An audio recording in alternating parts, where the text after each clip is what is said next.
በስም አብ ወወልድ ወመንፈስ ቅዱስ አሐዱ አምላክ አሜን። እንኳን ለወንጌላዊ ቅዱስ ዮሐንስ ወርሃዊ መታሰቢያ በዓል እንደዚሁም ለጾመ ፍልሰታ አራተኛ ቀንና በዚህች ዕለት ታስበው ለሚውሉ ቅዱሳን ዓመታዊና ወርሃዊ በዓላቸው በሰላምና በጤና አደረሳችሁ አደረሰን።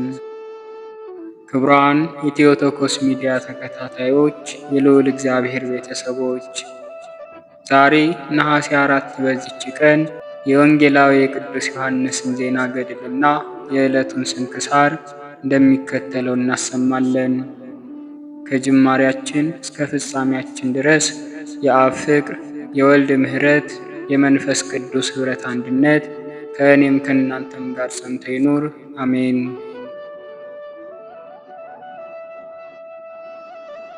አንድ አምላክ በሚሆን በአብ በወልድ በመንፈስ ቅዱስ በአንድ እግዚአብሔር ስም የሚነበብ የዘብዴዎስ ልጅ የጌታችን የኢየሱስ ክርስቶስ ደቀ መዝሙርና ወዳጅ ድንግልና ወንጌላዊ የሆነ የቅዱስ ዮሐንስ የተጋድሎ ዜና መጽሐፍ ይህ ነው። የቅዱስ ዮሐንስ ምልጃውና ጸሎቱ ከሁላችን ከሕዝበ ክርስቲያን ጋር ለዘላለሙ ጸንቶ ይኑር አሜን። ዓለምን ሁሉ ካዳነው ከእግዚአብሔር ትእዛዝ በምስጋናም ወደ ሰማይ ካረገ በኋላ የእያንዳንዱንም የቅዱሳን ሁሉ መሄጃ ከእግዚአብሔር ድርሻ ሆኖ ዕጣ በወጣለት ሀገር ሆነ። የዘብዴዎስ ልጅ የቅዱስ ዮሐንስ ዕጣም እስያ ነበረች። ወደ ኤፌሶን በገባ ጊዜም ይቺ የሀገሮቹ ሁሉ እናታቸው መዲናቸው ኤፌሶን ናት። በሕያው እግዚአብሔር ልጅ በጌታችን በኢየሱስ ክርስቶስ ስምም በታላቅ ተጋድሎ በምታስጨንቅ ድካም አስተማራቸው። ድካምና ተአምራቱም ቁጥር ልክ አልነበረውም። ከትዕግስት ከስቃይ ከፈተና በኋላ ከዚያች አገር ሰዎች ያገኘው ብዙ ነው። ይህ መጽሐፍ እንደሚናገረው ከኤፌሶን ይልቅ የዚያች አገር ሰዎች ሁሉ አምልኮ ጣዖትን ያበዙ ነበር። ዜናውም በሐዋርያት ሥራ ተጽፏል። በሐሰት ይመካሉ። አዋቂ ማን ነው እንደተባለውም ቅን ነገር አልነበረም። የኤፌሶን ሰዎች ለምኵራቡ አማልክት ለታላቁ ለአርዳሚስ መርዳትን ያበዙ ነበርና። ቅዱስ ዮሐንስ ያንን ምኵራብ ካፈረሰው በኋላም በጌታችን በኢየሱስ ክርስቶስ ስም በትምህርቱ ብዙ ተአምራትን አደረገ። ይህችን አገርም በጣዖት ከመጎሳቆል ቀደሳት፣ ጥቅም ከሌለው ከመራራው አምልኮም አዳናት። እግዚአብሔር ኢየሱስ ክርስቶስን ምስጉን አባቱን አዳኝ የሆነ መንፈስ ቅዱስን ወደ ማወቅ መለሳቸው። በሀገሩ ሁሉም በጌታችን በኢየሱስ ክርስቶስ ስም ቤተ ክርስቲያንን ሠራ። እውቀቱም ነበራቸው። ሁሉም ሐዋርያት ሥራቸውን ከፈጸሙ በኋላም ከዚህ ዓለም ተለዩ። ቅዱስ ጴጥሮስ በሮም ተሰቀለ። ዳግመኛ ቅዱስ ጳውሎስን ራሱን ቆረጡት። ቅዱስ ዮሐንስንም በሕይወት ሳለ በእስክንድርያ 2 ቀን ጎተቱት። ከእነርሱም ሐዋርያት እያንዳንዳቸው በሀገር ይረዳዱ ነበር። ሁሉም በመከራ ተጋደሉ። የእያንዳንዱም ብዙ ስቃይ ነበረው። ብፁዕ ዮሐንስም ከጌታችን ትንሣኤ በኋላ እስከ ደማቴዎስ ንግሥና ድረስ ለ70 ዓመት ያክል ብዙ ዘመናት ኖረ። ከዚህም በኋላ ፈጽሞ ሸመገለ። ሞትንም በሰይፍ በምንም ቢሆን አልቀመሰም። በስቃይም ቢሆን በወንጌል እንደተጻፈው እግዚአብሔር ከንጽሕናው የተነሳ ይወደው ነበርና እርሱ የእግዚአብሔር ወዳጅ ነውና ከሥጋውና ከነፍሱ ንጽሕና የተነሳ በሰማይ በአባቱ እቅፍ በሚቀመጠው በአንድ በእግዚአብሔር ልጅ ጎን ይቀመጥ ዘንድ የሚገባውም ሆነ እንጂ።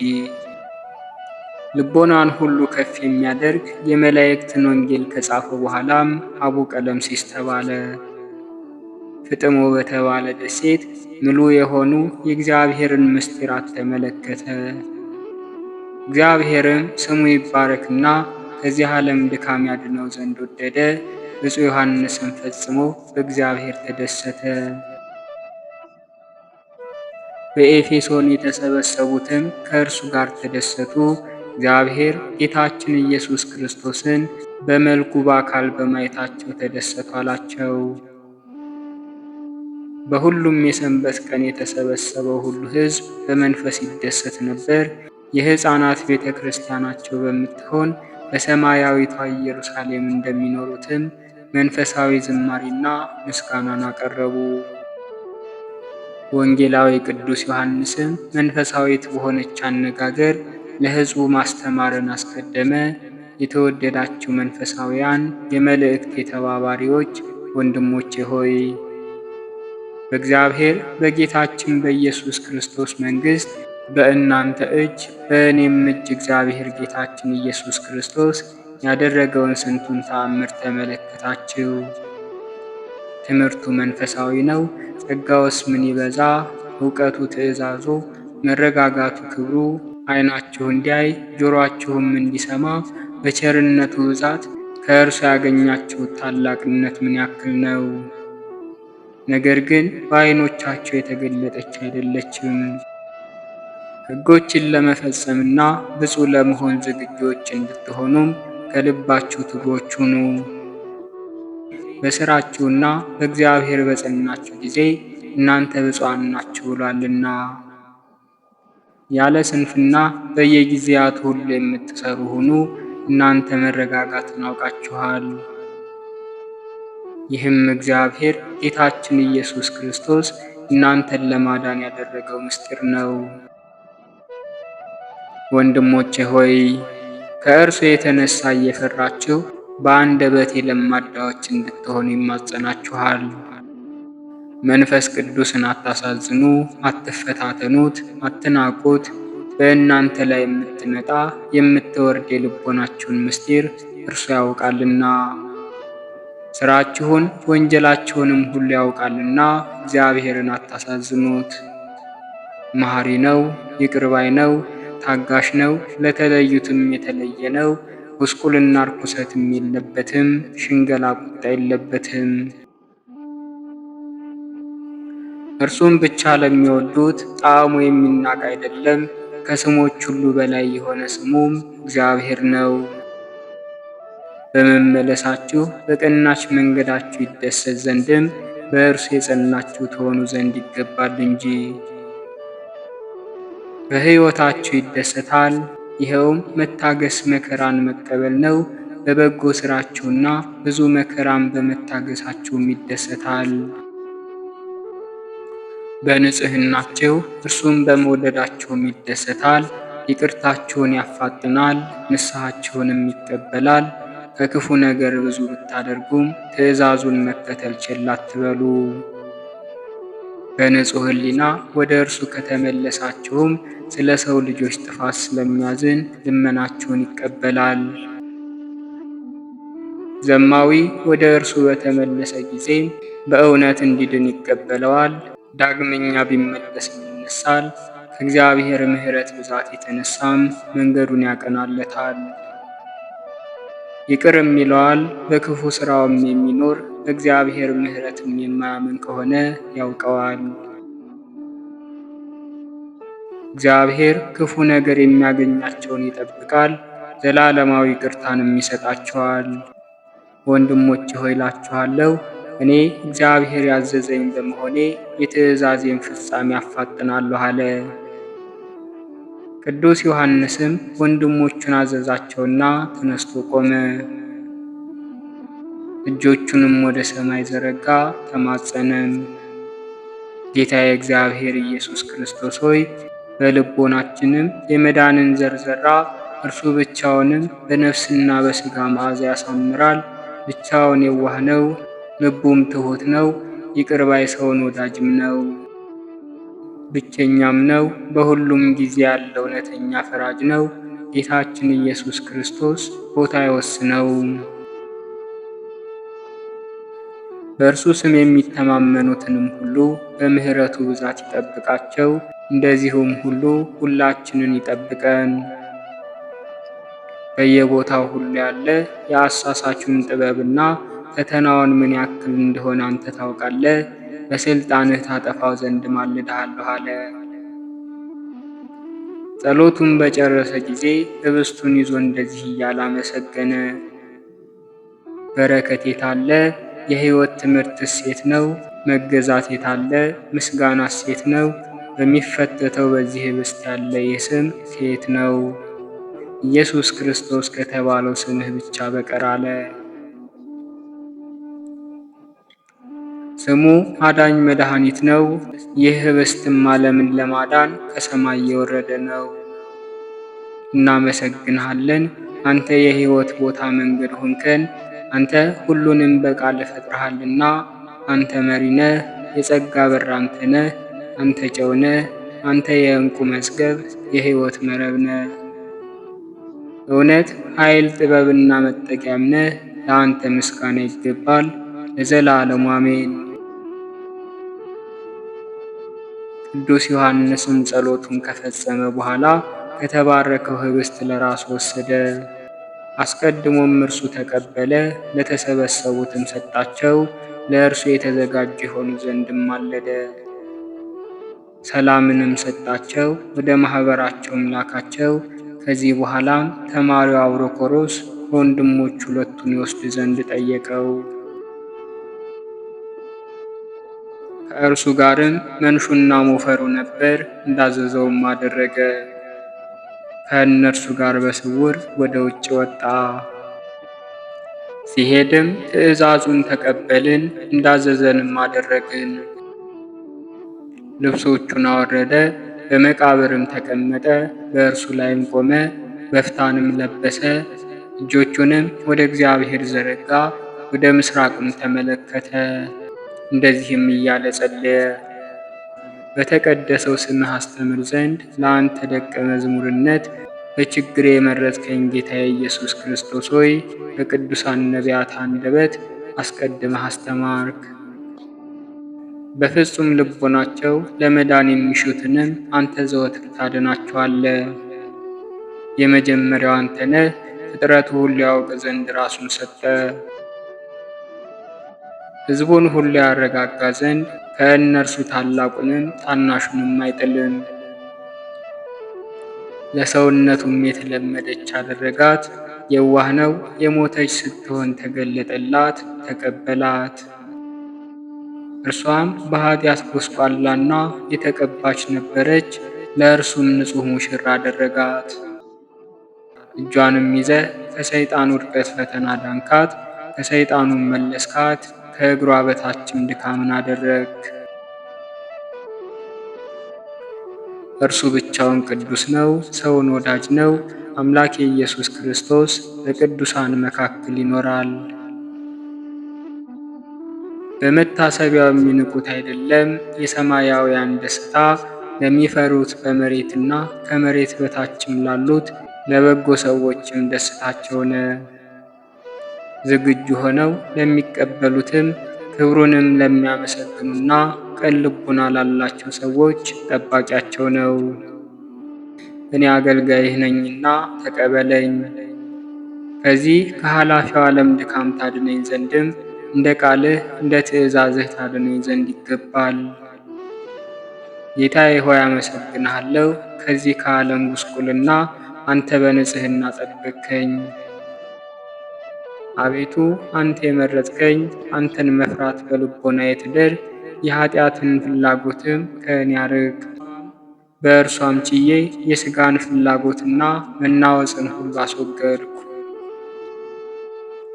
ከሥጋዬም የኃጢአትን ፈተና ወጣ።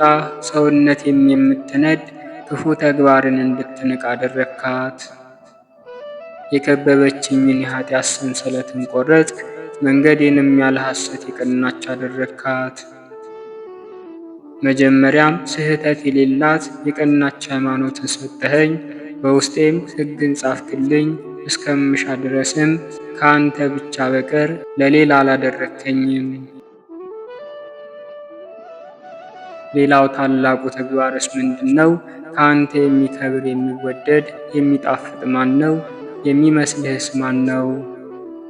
አቤቱ ሆይ ወደ እኔ ተመለስ፣ ተስፋ የማደርግህ የአገልጋዬ የዮሐንስን ነፍሱን ተቀበላት። እነሆ የሰጠኸኝን መልእክቴን ፈጸምኩ። እነሆ በመቅረብ እንባን በመተውና በእረፍትም ወደ አንተ መጣሁ። አቤቱ ሆይ መንገዴን በሰላም እንደምትጠርግልኝ አውቃለሁ። በቤቶችህም ክብር አለ። የተባረከው ዮሐንስ ይህንን ሲናገርም በግንባሩ ወደቀና ጉልበት ሁሉ ለአንተ ይሰግዳል እያለ ሰገደ። ለአብ ለወልድ ለመንፈስ ቅዱስ ምስጋና ይገባል ለዘላለሙ አሜን። የእግዚአብሔር ሰላም ከእናንተ ጋር ይሁን አለን። ወደ ከተማው ሂዱ፣ ወንድሞችንም ያዘዝኳቸውን ሁሉ ይጠብቁ ዘንድ ንገሯቸው። ስለ እናንተ እንዋቀስ ዘንድ አለንና ከእግዚአብሔር ፈቃድም ምንም ያጎደልኩባችሁ የለም። እናንተም ትከፍላላችሁ። እኔ ከደማችሁ ንጹሕ ነኝ፣ ከምትማሩትም የሰወርኩባችሁ የለም። ያላስተማርኳችሁም የለም።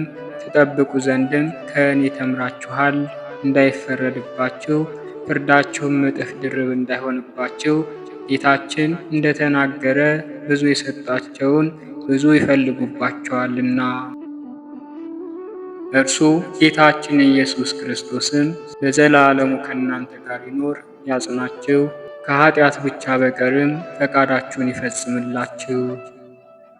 ዮሐንስም ከዛሬ ጀምሮ ከእናንተ ጋር አልኖርም አለ። ይህንን ነገር ከእርሱ በሰማን ጊዜም መራራ ለቅሶን እያለቀስን እጁንና እግሩን እጅ ነሳን። በጉድጓዱ ውስጥም ተውነው ወደ ከተማም ሄድን፣ ለወንድሞችም ነገርናቸው። እነርሱም ወደዚያ ቦታ ፈጥነው ወጡ። ቅዱስ ዮሐንስን ግን አላገኘነው። ልብሱንና ጫማውን ከመሬት ወድቆ አገኘነው እንጂ። ጉድጓዱም አፈር ሞልቶበት ነበር። የቆፈረውም አልታወቀም። ስለተደረገው ነገርም አደነቅን። ከሞላው አፈር የተነሳ ቦታው የት እንደሆነ አልተረዳንም። ይህንን ጸጋ የሰጠን እግዚአብሔርን እያመሰገንም ወደ ከተማ ተመለስን። ወዳጁ ዮሐንስ ወንጌላዊውን አከበረው፣ ከዚህ ከመራራው ሞትም አዳነው። ስለዚህም እግዚአብሔር ወልድን እናመሰግነዋለን። ከአባቱና ከመንፈስ ቅዱስ ጋር ምስጋና ይገባዋል። የቅዱስ ዮሐንስ ጸሎቱና በረከቱ የረዳትነቱ ሀብትም የጌታችን የኢየሱስ ክርስቶስ ቸርነት ከሁላችን ከሕዝበ ክርስቲያን ጋር ለዘላለሙ ጸንቶ ይኑር አሜን።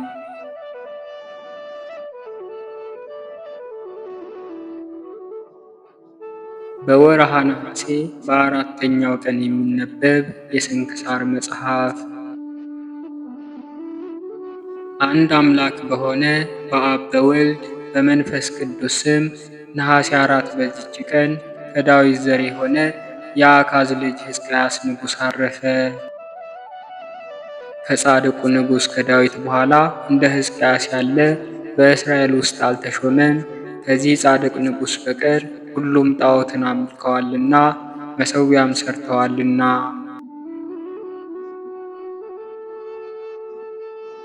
እርሱም በነገሰ ጊዜ ጣዖታትን ሰበረ፣ መሠዊያዎቻቸውንም አፈረሰ፣ ከነሐስ የተሠራውንም እባብ ቆረጠ።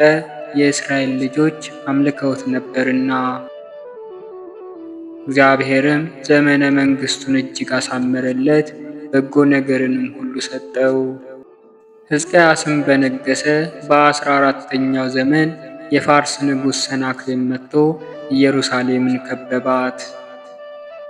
ይህም ሰናክሬም በዘመኑ እንደርሱ ያለ የሌለ ኃይለኛ ብርቱ፣ የምድር ነገሥታት ሁሉ የፈሩትና የታዘዙለት ነው። ሕዝቅያስም ከእርሱ ግርማ የተነሳ ፈርቶ አገሩን እንዳያጠፋ ብዙ ወርቅና ብር እጅ መንሻ ላከለት። ሰናክሬምም ደስ ብሎት ምንም ምን አልተቀበለም። በእርሱ ላይና በልዑል እግዚአብሔር ላይ ተቆጥቶ እግዚአብሔር ከእኔ እጅ ሊያድናችሁ አይችልም በማለት የስድብን ቃል ላከ እንጂ። ሁለተኛም በልዑል ስም ላይ ስድብና ቁጣ የተጻፈበትን ደብዳቤ ላከ። ሕዝቅያስም በሰማ ጊዜ ወደ እግዚአብሔር ቤት ገብቶ አለቀሰ። ልብሱንም ቀዶ ማቅ ለበሰ። እንደዚህም ብሎ ጸለየ።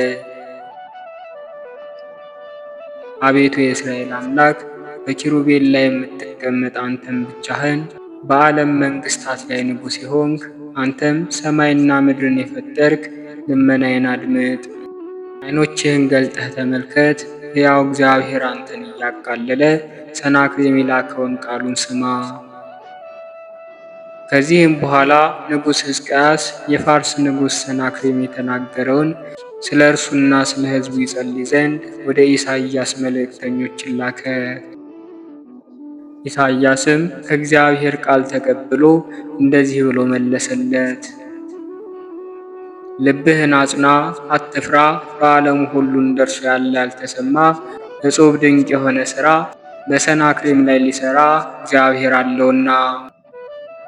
ከዚህም በኋላ እግዚአብሔር የላከው መልአክ መጥቶ ከፋርስ ሰራዊት 185,000 ሰዎችን ገደለ።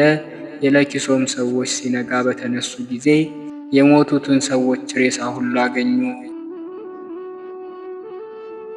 የተረፉትም ከንጉሳቸው ጋር ሸሽተው ነነዌ አገር ገቡ። ሰናክሬምም ሊጸልይ ወደ ጣዖቱ ቤት በገባ ጊዜ ልጆቹ አድራሜሌክና ሶርሶር በሰይፍ መትተው ገደሉት። ሕዝቅያስም ከሰናክሬም እጅ ድኖ የተመሰገነ እግዚአብሔርን አመሰገነ። በዚያም ወራት ሕዝቅያስ ታመመ፣ ለሞትም ደረሰ። የአሞጽ ልጅ ኢሳይያስም ወደ እርሱ መጥቶ እግዚአብሔር እንደዚህ አለ፣ ትሞታለህ እንጂ አትድንምና ቤትህን ሥራ አለው። ሕዝቅያስም ፊቱን ወደ ግድግዳው መልሶ ወደ እግዚአብሔር ለመነ። እያመሰገነውም እንደዚህ አለ። አቤቱ በቀና ልቦና በእውነት ሥራ በፊትህ ጸንቼ እንደኖርኩ ፈቃድህንም እንደፈጸምኩ አስብ ብሎ ሕዝቅያስ ፈጽሞ ጽኑ ለቅሶን አለቀሰ። ኢሳይያስም ወደ መካከለኛው አጸድ ደረሰ። እግዚአብሔርም እንደዚህ ብሎ ተናገረው። ሄደህ ለወገኖቼ ንጉሥ ለሕዝቅያስ የአባቴ የዳዊት ፈጣሪ እግዚአብሔር እንደዚህ አለ በለው። ጸሎትህን ሰማሁ፣ እንባህንም አየሁ። እነሆ እኔ አድንሃለሁ። እስከ 3 ቀንም ወደ እግዚአብሔር ቤት ትወጣለህ። ዘመኖችህም ላይ 15 ዓመት ጨምሬልሃለሁ። ከፋርስ ንጉሥ እጅም አድንሃለሁ። ይችንም አገር ስለ እኔና ስለ ባለሟሌ ስለ ዳዊት አጽንቼ ጠብቃታለሁ። ሕዝቅያስም ኢሳይያስን እንደዚህ አለው። እግዚአብሔር እንደሚያድነኝና እስከ 3 ቀን ድረስ ወደ እግዚአብሔር ቤት ለመውጣቴ ምልክቱ ምንድን ነው? ኢሳይያስም እንደዚህ አለው።